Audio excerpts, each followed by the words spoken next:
আজ আমরা প্রথমেই শুরু করছি সপ্তম শ্রেণীর বীজগাণিতিক সূত্রাবলীর অঙ্ক। বীজগাণিতিক সূত্রাবলীর মধ্যে তোমরা তোমাদের পাঠ্যপুস্তক ফলো করলে পেয়ে যাবে a প্লাস বি হোল স্কোয়ারের সূত্র এ square plus two A B plus B square. A square plus two A B plus B square কীভাবে হয় দেখানো হয়েছে। ধরো এরকম যে বর্গক্ষেত্র থাকে, দৈর্ঘ্য এ প্রস্থ বি, এদিকেও দৈর্ঘ্য এ প্রস্থ বি, তাহলে এটাই এ প্লাস বি, এটাই এ প্লাস বি। এ প্লাস বি গুণ করলে এ স্কোয়ার যোগ টু এ বি যোগ বি স্কোয়ার হয়। এই সূত্রের অঙ্ক আজকে আমরা শিখব। তোমাদের যে পাঠ্যপুস্তক সবাইকে বলা হয় উদাহরণগুলো কিন্তু পড়বে, উদাহরণগুলো কীভাবে করছে দেখবে। ক্লাসে তো এগুলো বোঝানো হয়। আজকে আমরা সরাসরি চলে আসছি 12.1 লেসনের এই যে অঙ্কগুলো আছে বর্গ করা, এগুলো কয়েকটা বর্গ করার চেষ্টা করছি। দেখা যাক প্রথম অঙ্কটা কী আছে, এক্স প্লাস 3। তাহলে 1 নম্বর অঙ্ক, এটা পেয়ে যাবে 1 নম্বর অঙ্ক এক্স প্লাস 3 তার বর্গ করা। আমরা কোন সূত্রে করব, এ প্লাস বি হোল স্কোয়ার, তার সূত্রটা এইমাত্র বলা হলো এ square plus two A B plus B square. তা এক্স প্লাস 3 হোল স্কোয়ার, এখানে এক্স মানে আমরা এ ভাববো, 3 মানে বি ভাববো। তাহলে এটা যদি হয় এ স্কোয়ার যোগ টু এ বি যোগ বি স্কোয়ার, একই নিয়মে এটাও কি হবে এক্সের বর্গ। আমি একটু সহজে করার চেষ্টা করি বা শেখানোর চেষ্টা করি। টু এ বি ব্যাপারটা একটু পরে আসছি। কীরকমভাবে ভাববে, এখানে সংখ্যাটা আছে সেটা বর্গ লিখবে, একটু ফাঁকা দেবে, দ্বিতীয় যে সংখ্যাটা আছে সেটা লিখে তার বর্গ করবে। মাঝখানটা 2 লিখবে, এদিকে এক্স এদিকে 3 লিখবে, মানে এক্স আর 3। তাহলে এক্স এটা লিখবে, এদিকে 3 লিখবে, এ স্কোয়ার যোগ বি স্কোয়ার। টু এ বিটা 2 লিখে এদিকে এক্স আর এই 3, তাই টু এ বি হয়ে গেল। তাহলে বর্গ করলে কী দাঁড়াবে, এক্স স্কোয়ার, 3 দুগুণে 6x, 3 তিক্কে 9। এর পরবর্তী অঙ্কটা পাবে পি প্লাস 9। পাঠ্যপুস্তক ফলো করবে। আমরা করছি হচ্ছে 12.1 লেসন, 12.1। এই 12.1 লেসনের পরবর্তী অঙ্ক তোমরা পেয়ে যাবে পি প্লাস 9-এর বর্গ। বর্গ দেবে, সমান সমান দেবে। কী শিখিয়েছি, এই এদিকে পি এর বর্গ যোগ দিয়ে এদিকে কার বর্গ, 9-এর বর্গ। মাঝখানটা কি লিখবে, 2 লিখে এদিকের পি আর এদিকের কত, 9। তাহলে square two A B square হয়ে গেল। তাহলে পি স্কোয়ার 9 দুগুণে 18 পি প্লাস 9 9 81। একটা করে অঙ্ক হবে, এরকম দাগ দিয়ে দেবে, খাতাটাও দেখতে কিন্তু তোমাদের সুন্দর হচ্ছে। 3 নম্বর অঙ্কটা, এটা কিন্তু একটু ব্যাপার আছে। দেখো 6 বিয়োগ এক্স, ভালো করে যদি বইটা দেখো এই অঙ্কগুলো সব প্লাস, কিন্তু মাঝে দুটো অঙ্ক দেখো মাইনাস আছে, একটা 6 বিয়োগ এক্স, একটা ওয়াই বিয়োগ 2। এগুলো কী করে করে, তাহলে যেহেতু এ প্লাস বি হোল স্কোয়ার সূত্রে করবে, একটু বুদ্ধি খাটাও। 6 আমি প্লাস লিখে আমি বিয়োগ এক্স লিখতেই পারি, কারণ প্লাস মাইনাসে মাইনাস এক্স হয়। জি বলো কেন করব, আবার বলছি এটা এ প্লাস বি হোল স্কোয়ার সূত্রে করব। তা যেরকম নিয়ম শেখালাম, এদিকে 6-এর বর্গ, এদিকটা কী হবে বিয়োগ এক্সের বর্গ, মাঝখানটা কি যোগ চিহ্ন দিয়ে এদিক থেকে 6 আর এদিকের বিয়োগ এক্স লিখে ফেলো। তাহলে আমাদের সূত্র অনুযায়ী কি 6 6 কত আসছে 36, প্লাস মাইনাসে মাইনাস 12x, 6 দুগুণে 12x, মাইনাস মাইনাসে প্লাস, মাইনাসে মাইনাসে প্লাস এক্স স্কোয়ার। এই নিয়মে আরও একটা অঙ্ক দেখো, 4-এর দাগ, ওয়াই বিয়োগ 2-এর হোল স্কোয়ার। কী বলেছে, a plus b whole square সূত্রে, মানে আমাদের a plus b whole square সূত্রটা করতে হবে। তাহলে আমরা কি করব, এইটাকে প্লাস লিখবো, ওয়াই প্লাস 2 তো আর লিখে দেওয়া যাবে না, বিয়োগ 2টাও রাখতে হবে, মেলাতে হবে। তা প্লাস দিয়ে আমরা মাইনাস করলে প্লাস মাইনাসে মাইনাস 2 হয়। যার নিয়ম শিখেছি, প্রথমে ওয়াইয়ের বর্গ, একটু ফাঁকা দিয়ে কি বিয়োগ 2-এর বর্গ, মাঝখানে কী করবো 2 লিখে এদিকের ওয়াই আর এদিকে তো বিয়োগ 2, যা আছে দেখো সেম ওয়েতে লেখা হয়েছে, এগুলোও যা এগুলোও দেখো সেম ওয়েতে লিখেছি।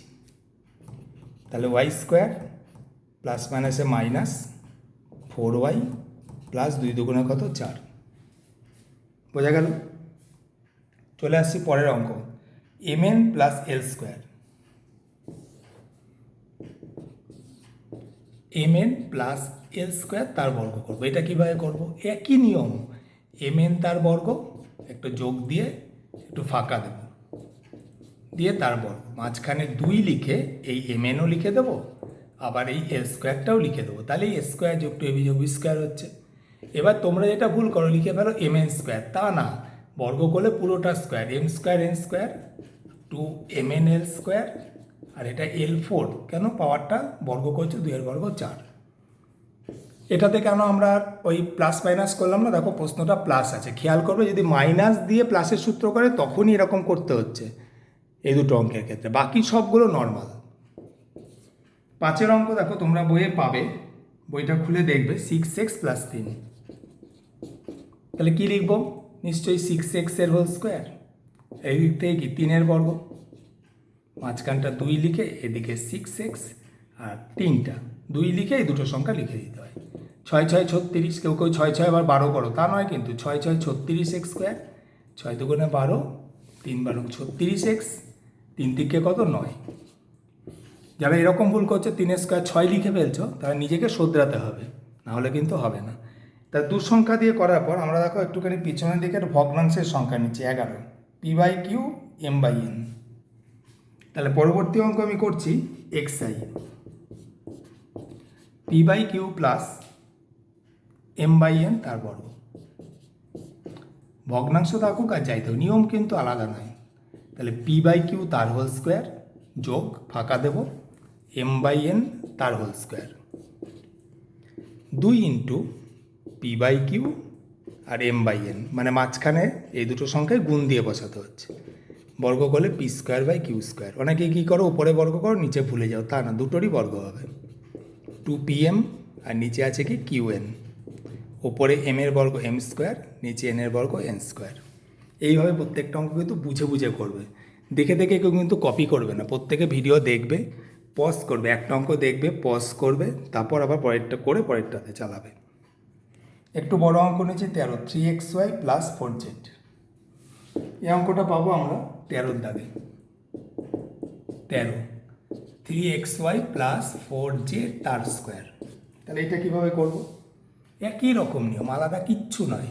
তাহলে 3xy এর হোল স্কোয়ার, এইটা কি 4z এর হোল স্কোয়ার, মাঝখানটা কি 2 লিখে এদিকে 3xy, এদিক থেকে 4z, 3 তিকে 9, x² y², প্রত্যেকটার বর্গ হবে। 3 দুগুণে 6, 4 6 24, এগুলো পুটকিগুলো মানে আসলে গুণ করা। তাহলে 24xy আর z, 4 4 16 z², 4-এরও বর্গ জেডেরও বর্গ, 3-এর বর্গ x-এর বর্গ y-এর বর্গ, সবগুলো করবে। এবার দেখো 3 সংখ্যা একটা দেখানো আছে, 2x + 3y + z।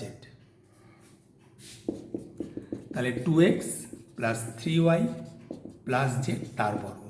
3 সংখ্যা কী করে করবে, এতক্ষণ যেগুলো হচ্ছিল সব দেখো দুটো করে সংখ্যা, সব দুটো করে ছিল। এখন আমরা কোথায় পৌঁছে গেছি, 3 সংখ্যা। তো অঙ্কও তো একটু জটিল হবে। এই দুটোকে আন্ডারলাইন করবে, প্রথম দুটোকে আন্ডারলাইন করবে, সব থেকে সহজ উপায় দিয়ে 2x + 3y তার স্কোয়ার যোগ লাস্টে z² লিখে ফেললে। মাঝখানে 2 লিখে কী লেখা শিখিয়েছি, প্রথম রাশিটা গুণ এই দ্বিতীয় রাশিটা, মানে a² 2ab b², এটা a এটা b হলে a² 2ab + b²। আবার বলছি এটা a এটা b, তাই এটা a² 2 লিখে এই a এই b আর b² লিখে ফেলেছি। আসলে কি বলো তো, 3টে মানে একটার মধ্যে আরেকটা বর্গ করা। দেখো এখানে একটা 2 সংখ্যার বর্গ চলে এলো, 2 সংখ্যার বর্গ। তাহলে এইটাকে আবার বর্গ করি ঠিক এই নিয়মে, এতক্ষণ যেরকম করছিলাম সেরকম নিয়মে।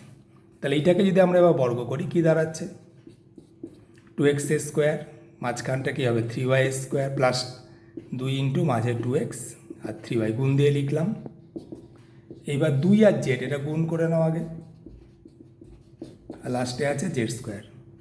তাহলে এবার এটাকে ভাঙিয়েছি a² + 2ab + b², এটা 2z এর সাথে এটা গুণ করব, লাস্টে আছে z²। বর্গ করলে 4x², 2 দুগুণে 4, 3 4 12xy, 3 তিকে কত 9y², এই দুটো গুণ করছে। এবার 2 দুগুণে 4xz, এটা হলো, এবার 2 দিয়ে এটাকেও গুণ হচ্ছে 2yz + z²। ওকে, 3 সংখ্যা থাকলে এরকমভাবে করবে, প্রথম দুটোকে একটা ভেবে করবে, প্লাস অঙ্কের ক্ষেত্রে কোনো সমস্যাই নেই। এবার আজকের এই ভিডিওর লাস্ট একটা দেখাচ্ছি, ধরো xb 102 এর বর্গ। 102 থাকলে কিন্তু 102 102 গুণ করলে হবে না, জেনারেলি সহজ এইভাবেই হবে, 100 আর 2 ভেঙে নাও, কেউ 95 7 99 3 এরকম ভাঙবে না। তাহলে a² লিখলে, পেছনটা 2a² লিখলে, মাঝখানে 2 গুণ এদিকের 100 ইন্টু 2, 1 2 3 4, 2 দুগুণে 4 যোগ 4, কী করলাম 1 2 3 4 মানে 100 100 গুণ করলে একের পর 4টে শূন্য, দুটোর জায়গায় 4টে বর্গ করলে 2 দুগুণে 4, 4 100 400 4। এইগুলো যোগ দেবে নিজে, দেখবে 10404 হয়। ভিডিওটা ভালো করে দেখবে, বুঝবে এবং নিজে নিজে করবে।